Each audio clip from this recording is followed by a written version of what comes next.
Hola, es un gusto saludarlos hoy en Campo Abierto, coincidiendo con la naturaleza del tema que nos ocupa. Es el surgimiento en nuestro país de unos escenarios inéditos sin precedentes. 21 zonas veredales transitorias de normalización, donde estarán ubicadas las guerrillas de las FARC, o los que dejarán de ser guerrillas de las FARC, y 7 zonas transitorias de normalización, o zonas campamentarias, como se les llamaba en el pasado, donde estarán las guerrillas con armas. Hoy nos acompaña Diego Bautista, él es el director de Paz Territorial de la Oficina del Alto Comisionado de Paz, y queremos, para conocer más en detalle lo que serán esos espacios que estarán en las regiones colombianas, saber en qué consisten, Diego, en qué se diferencian unas de otras, así en términos muy sencillos para el común de los ciudadanos. Gracias, Darío. Hay que decir que esta es la cuota inicial de la implementación. Aquí empezamos a hacer ese compromiso número uno de estos acuerdos, que es el proceso de dejación de armas y la preparación para que las estructuras de las FARC hagan su tránsito hacia la legalidad. Para eso hemos acordado unos lugares de ubicación en el territorio nacional y esos lugares se dividen en dos, unas zonas veredales transitorias y unos puntos transitorios de normalización. Las veredales son las amplias, las de mayor tamaño. Exactamente, las zonas veredales son más amplias, van a tener muchas más personas de las FARC en estos lugares, y los puntos están en lugares más aislados de la geografía central y son más pequeños y tendrán un menor número de personas. En los puntos estarán solamente guerrilleros armados, sin contacto con población civil ni nada. En las zonas veredales, los guerrilleros están dentro de unos espacios, pero alrededor hay población civil. Exactamente, dentro de cada zona y cada punto hay un campamento. La diferencia es que alrededor del campamento, en los puntos, no hay ningún otro territorio. En cambio, en las zonas alrededor del campamento hay una extensión de territorio amplia, con unos acordonamientos para asegurar, digamos, que no haya ningún incidente. La gente en esas veredas, que coincide con el nombre de zonas veredales, en las veredas, va a ver a los guerrilleros armados caminar por ahí, por las calles, por los caminos, por los montes. No, para nada. Digamos que el primer paso es ingresar a la zona. Desde el 26 de agosto pasado, las estructuras de las FARC han estado transitando hacia estas zonas con el acompañamiento de la fuerza pública, para que no suceda nada anormal. En el momento de entrar a la zona, van a entrar armados los guerrilleros. Una vez lleguen al campamento, ahí se van a quedar con las armas y será la última vez que la población civil ve transitar armas en su territorio.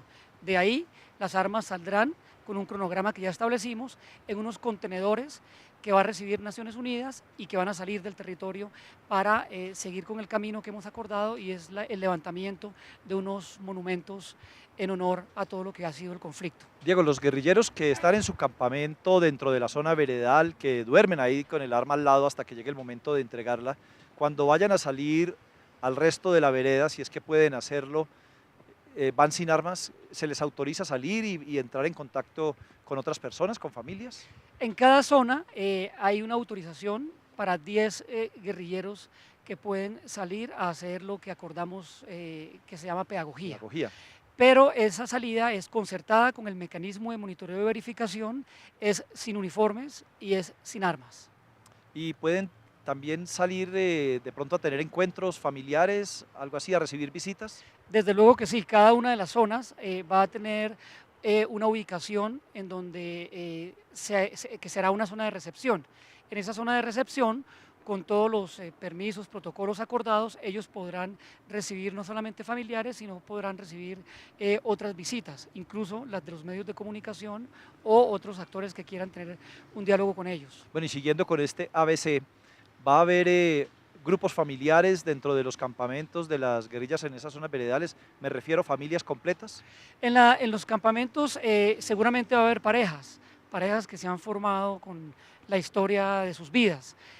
No se permite, porque no está permitido ni tiene ninguna presentación y no está permitido por el derecho internacional, la presencia de niños. Entonces no habrá niños en los campamentos, y habrá familias en la medida en que sean parejas, pero no va a haber una unidad familiar en cuanto a la presencia de hijos Ni niños ni de la familia, adolescentes. ni niños ni adolescentes. Bueno, Diego, ¿quién va a cuidar a todos los que están ahí en esa zona veredal, alrededor de esa zona y alrededor de esa zona, de ese punto campamentario? ¿Quién los va a cuidar a ellos de que no entre nadie y quién va a cuidar de que no se salgan? Hay acordadas unos protocolos. En cada una de las zonas habrá la presencia de una sede local del mecanismo de monitoreo y verificación con el liderazgo de Naciones Unidas, que es quien va a estar entre la zona y el resto del territorio. Sí, Ahí ese mecanismo, en esa zona no habrá presencia civil armada ni presencia armada. Ahí el tránsito es la supervisión de esa zona la hará este mecanismo.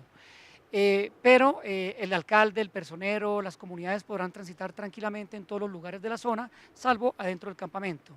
Por fuera de ese campamento, en un radio de 1 kilómetro hacia afuera, estará la fuerza pública que ha dispuesto de unos mecanismos y dispositivos para proteger no solamente las estructuras de las FARC que van a estar en el proceso de desarme, sino también al resto de las comunidades que están presentes en ese territorio. sí, dentro de las zonas veredales pues no habrá fuerza pública armada, pero si se llega a presentar un incidente adentro, la fuerza pública puede entrar en unas condiciones. Así es, la fuerza pública, en caso de algún incidente, coordinado de manera estrecha con el mecanismo de monitoreo y verificación, puede entrar al campamento para resolver cualquier inconveniente o algo que amerite que suceda una acción de este estilo. Bueno, gracias por toda esta explicación. Ahora ya estamos a pocos días de que se cumpla el plazo máximo para que todos los miembros de las FARC entren a esas zonas y a esos puntos. ¿Cuáles han sido las dificultades para lograrlo? Porque no debe ser un proceso nada fácil. Para nada, es bastante complejo. Digamos que como todo este proceso, hemos ido aprendiendo todos de manera conjunta, las FARC, nosotros, las fuerzas militares, las comunidades, y nosotros iniciamos demarcando en La Habana unos territorios donde podrían ser estas zonas. Pero una vez demarcadas, vinimos a cada una de esas regiones y nos encontramos con todo lo que es una riqueza, pero también unas restricciones de nuestra geografía, donde hay un río que cruza por el lado de lo que iba a ser una zona, donde una distancia que en un mapa se ve muy cercana de un punto a otro, en el territorio es uno en la pendiente de una montaña y otro abajo al otro lado de un río. Entonces, hicimos un reconocimiento de esto y en esto nos tardamos algo de tiempo para delimitar cuál era esa zona. ¿Por qué? Porque es importante garantizar tres cosas en el funcionamiento de esa zona. Primero, que haya unas condiciones de habitabilidad, es decir, que se pueda llevar abastecimientos, puedan llegar los alimentos. Segundo, garantizar la seguridad de las FARC y también garantizar la seguridad de las comunidades. Y tercero, que Naciones Unidas y los miembros del mecanismo de monitoreo y verificación puedan estar las 24 horas dando vueltas por el territorio, de noche y de día, y recorriendo ante un eventual incidente, recorriendo rápidamente la zona. Entonces, ahí fuimos reubicando las zonas, escogiendo las veredas, delimitando nuevamente, y una vez demarcadas, siguió el tema de poder instalarlas. Para Sí. instalarlas fue casi imposible conseguir baldíos, entonces tuvimos que instalarlas en territorios que son propiedad de colombianos.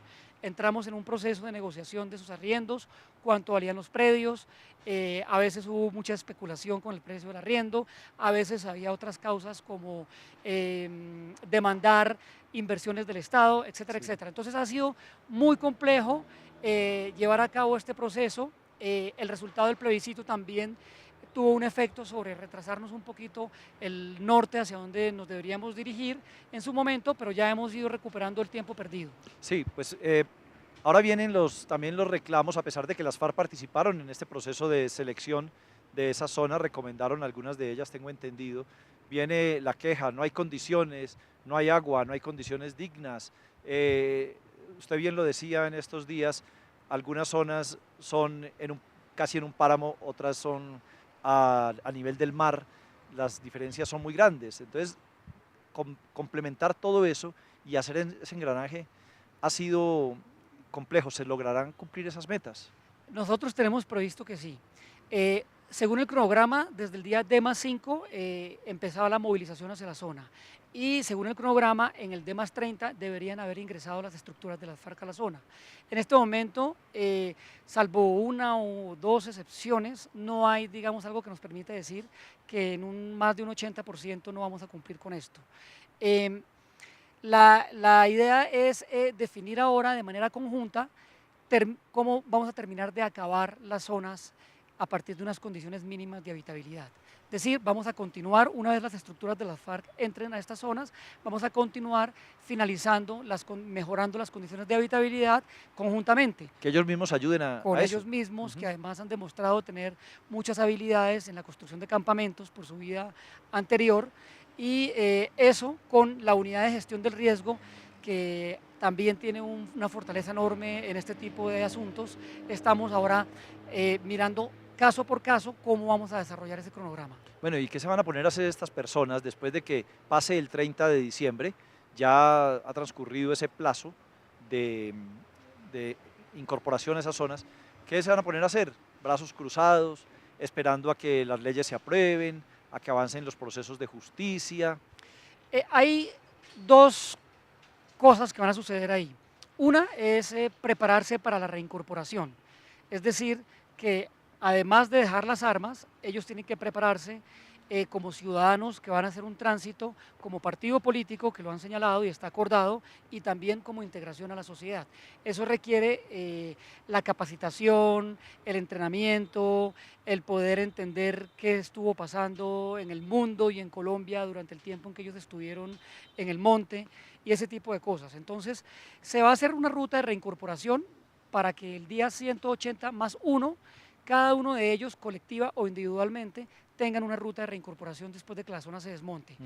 Eso se va a hacer a partir de un censo que va a hacer la Universidad Nacional, en donde vamos a identificar su nivel de educación, de alfabetización, sus aptitudes en términos de qué saben hacer. Hay muchos que hicieron enfermería durante ese proceso, hay muchos que hicieron carpintería, hay otros que hicieron comunicaciones. Entonces vamos a medir esto de tal manera que sea muy útil para hacer una ruta de reincorporación. Pero mientras definimos eso, la idea es que sucedan cosas con el uso del tiempo, que el ocio allá no termine generando ninguna dificultad ni ningún problema. Entonces, para eso va a haber capacitación que nos va a ayudar a hacer el SENA. También hay un tema de bibliotecas móviles que van a estar en las zonas en donde habrá lectura, habrá unas canchas deportivas para practicar el deporte, y así como ese, con el Ministerio de Cultura estamos también definiendo una serie de actividades que permitan hacer un muy buen uso del tiempo mientras resolvemos las rutas de reincorporación que va a haber en ese territorio. Generados por ellos mismos, por supuesto. Desde luego, esto es acordado todo con ellos en las instancias que ya están funcionando hoy. Hoy hay un consejo de reincorporación, donde hay 2 miembros de la FARC y 2 del gobierno discutiendo cómo va a ser esta ruta. Hoy hay una comisión de verificación y seguimiento, donde hay 3 miembros de la FARC y 3 miembros del gobierno mirando paso a paso que todo esto vaya continuando y resolviendo problemas. Por ejemplo, si debemos cambiar una zona a esta altura, o ya esa zona que habíamos previsto no es posible hacerla porque no resolvimos un tema de cultivos ilícitos, y estoy hablando, por ejemplo, del tema de Caño Indio en Tibú. Entonces, eso lo llevamos a ese comité y entre ambas partes definimos, si definimos un nuevo punto, qué hacemos mientras tanto y cómo nos ponemos de acuerdo para proteger lo principal que hemos querido proteger aquí, que es el cese al fuego. Y que no haya hostilidades con las comunidades. Bueno, ¿cómo se han sentido las regiones, los habitantes de esas veredas con la llegada de estas personas, con semejante despliegue? Bueno, son camiones que llegan. ¿Cómo se han recibido? Hay reacciones de todo tipo. Hay que decir que han ido evolucionando en el tiempo. Al comienzo había mucha preocupación, particularmente por la seguridad. Algunas preocupaciones respecto a que la zona o el territorio se estigmatizara con la presencia de las FARC, dado que hay también presencia de organizaciones criminales o grupos criminales alrededor. Había también una inquietud respecto a qué iba a suceder con esos territorios, de qué manera también los territorios iban a ver beneficiados, también de cómo eso iba a afectar su vida cotidiana, si la presencia de las FARC iba a alterar de alguna manera el Estado de Derecho. A partir de esas preocupaciones hemos venido sosteniendo reuniones con los alcaldes, con los personeros, con las juntas de acción comunal, explicando cómo va a funcionar y especialmente explicando que ahí va a haber un mecanismo de monitoreo y verificación abierto 24 horas para que cualquier persona que tenga una inquietud o una queja, que molestaron aquí, que no pasó esto acá, que están incumpliendo porque están haciendo Claro. X o Y cosas, se puedan quejar ante ese mecanismo y el mecanismo tomar medidas correctivas frente a eso. Sí, porque hay algunas quejas de los dirigentes comunales en el sentido de que llegan los de las FARC y llegan como saben hacerlo, mandando, pisando duro y de pronto atropellando a la comunidad. Eso ha pasado en algunos territorios y ha habido algunas quejas y son cosas que hemos venido puliendo en el desarrollo de esto. Aquí va a ser muy importante que las FARC cumplan con las reglas de comportamiento que están establecidas, como las que hablábamos antes, de no salir armados, de no estar con uniformes, de no hacer política, porque no está permitido hacer política ahí, ni hacer convocatorias masivas para Sí. hacer política. Entonces, va a ser importante que el gobierno cumpla su rol, pero muy importante que las FARC cumplan esto porque esto va a estar en el foco de todo el mundo y es lo que le va a dar confianza a la ciudadanía de que esto sí va a funcionar. Cuando empezaron a mencionarse cuáles iban a ser las zonas veredales y los puntos, hablábamos con la gente de esas regiones y decían, pues con tal de que nos hagan a nosotros la carretera que estamos esperando, con tal de que nos lleguen los servicios que hemos estado reclamando, esperamos que ahora sí. ¿Eso va a ir acompañado de ese tipo de obras, la Sí, ubicación de esas zonas? en este momento justamente estamos evaluando. Nosotros hemos tenido ya unas 3 reuniones con alcaldes de las zonas y ahí hemos recogido estas inquietudes y hemos identificado cosas grandes como son las necesidades de este país en esos territorios que han estado afectados por el conflicto, pero también pequeñas, como decir el puente que permite que haya un comercio mucho más fluido, pintar la escuela, reforzar la estación de policía, terminar lo que le hace falta al acueducto de la vereda o del municipio. Entonces va a haber un plan de acompañamiento que permita también que estos municipios, no solamente las zonas y no solamente las FARC, tengan un beneficio por esta parte del proceso. Diego, si yo tengo una finca o un pequeño terreno en una de estas zonas veredales transitorias, ¿yo no puedo volver? ¿No puedo entrar por allá o tengo que registrarme o qué me va a pasar? No, digamos, las zonas los campamentos van a estar arrendados. Sí, Alrededor del campamento, es decir, en las zonas, la vida sigue. la vida sigue. La bicicleta con el señor que lleva su atado de cosas seguirá Los pasando, caballos, los niños sí. irán a la escuela, la gente seguirá su vida normal, porque en el único lugar donde va a haber una restricción es en un campamento que además son pequeños. La zona es grande, pero los campamentos son pequeños y es ahí donde va a haber una restricción, puesto que ahí hay armas y porque ahí se va a dar ese proceso. Bueno, a mí me da algo de susto esto, se lo confieso. Es como, va a haber de todas maneras como unos espacios de tensión, una gente ahí adentro con armas, otros en unos puntos por fuera con armas, alrededor mecanismos de verificación, en los que también hay FARC, gobierno y hay fuerzas armadas más alrededor.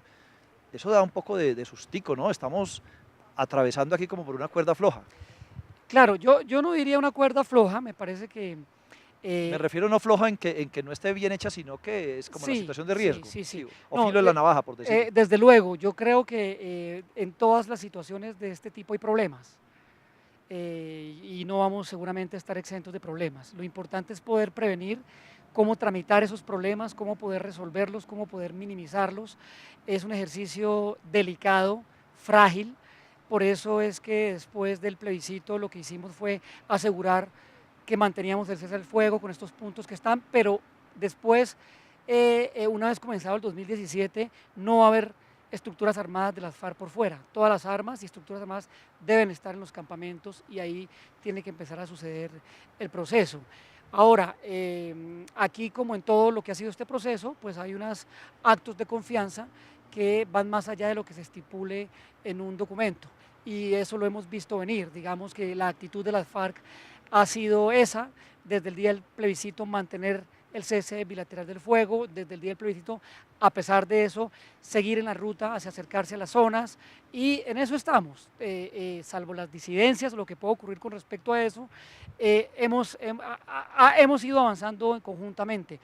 Seguramente seguiremos discutiendo cosas, seguramente habrá problemas de logística, Sí. seguramente habrá problemas de cumplimiento de reglas. Lo importante es minimizar, tramitar y que vayamos ajustando porque este proceso nos tiene que salir bien a todos. Y que haya claridad, porque a veces hay mucha tergiversación, escándalos de pronto sobre hechos que estaba previsto que sucedieran o que se temía que sucedieran. Bueno, y las disidencias, ¿qué tanto daño pueden hacer?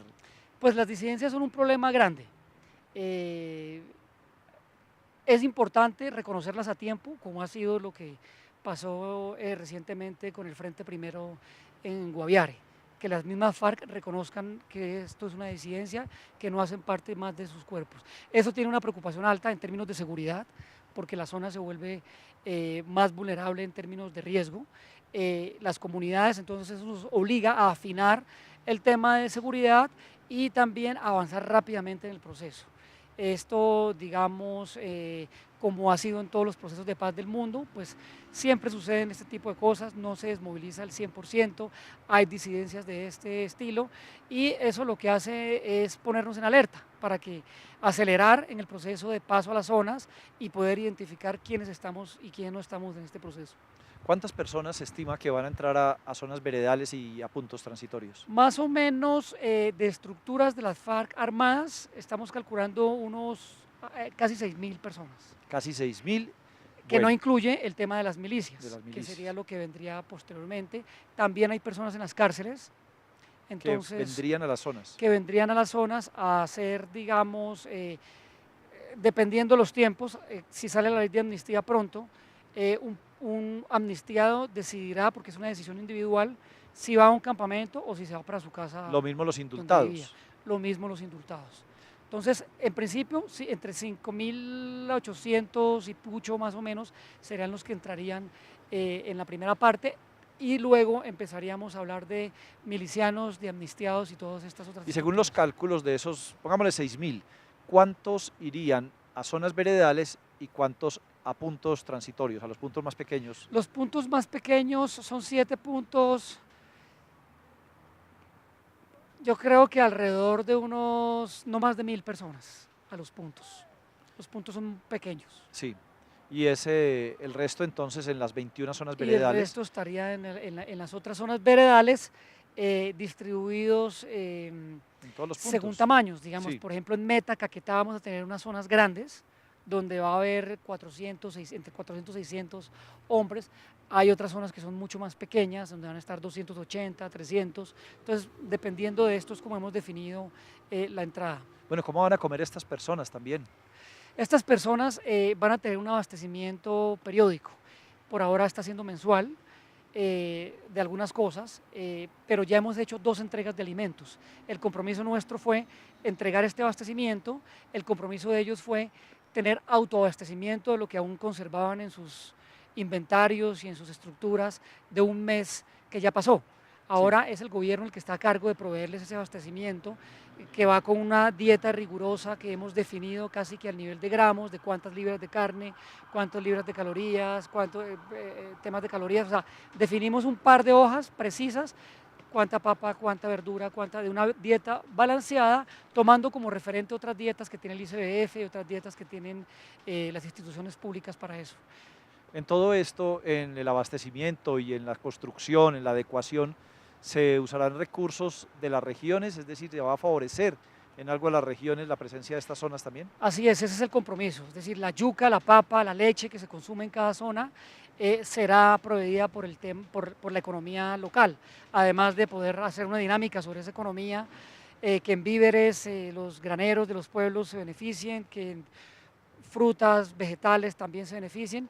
En la tercera entrega que estamos por hacer ya va a empezar a tener todo el tema de la economía local, lo cual también dará mayor confianza con las comunidades. Pues Diego, es un trabajo inmenso, es un equipo grande o pequeño el que está haciendo todo esto. Es un equipo grande, es un equipo que a nivel de coordinación se está haciendo con varias entidades del Estado.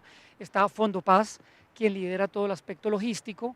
Nos ha acompañado de manera reciente la unidad de gestión del riesgo, Sí. que ha aportado esa enorme experiencia que tiene para atender este tipo de alojamientos y instalaciones. Está también la Secretaría General de la Presidencia.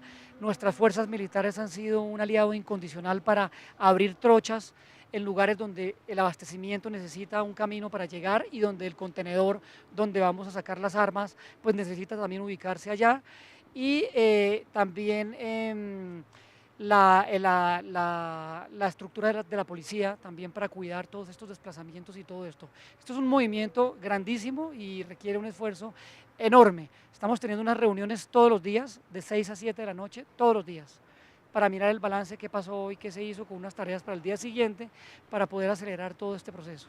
Pues realmente es un nuevo escenario el que se le presenta al país, o digámoslo de otra manera, 28 nuevos escenarios. Tener en determinadas zonas como unos campamentos, como unas carpas, es como algo que va a romper con el paisaje habitual y que va a llevar a que la gente haga un esfuerzo también de convivencia y de tolerancia también para que esta incorporación sea posible. Así es. Hay que decir que estas zonas son transitorias, Sí. y siempre hay que tener presente eso. Y por eso los alojamientos y las viviendas, las condiciones de habitabilidad son transitorias. No va a haber nada de ladrillo ni nada que se parezca a una aldea o a una ciudadela, no. Son campamentos que tienen esa vocación transitoria, entre otras cosas porque los predios donde están son predios privados. Sí. Son arriendos que vamos a hacer a 180 días y luego de los cuales pues la zona se acaba y tendrá que haber una respuesta a la reincorporación, a quienes van a hacer fila para la justicia especial, Sí. y al resto de temas que se tienen que resolver antes de los 180 días. Eso es importante saber, que después de 180 días viene otro tipo de espacios que son las zonas de cumplimiento de las condenas que se Así establezcan. es. Pues muchas gracias, Diego. No, Darío Fernando, muchas gracias a ustedes y gracias por entender y paciencia para que esto nos salga bien.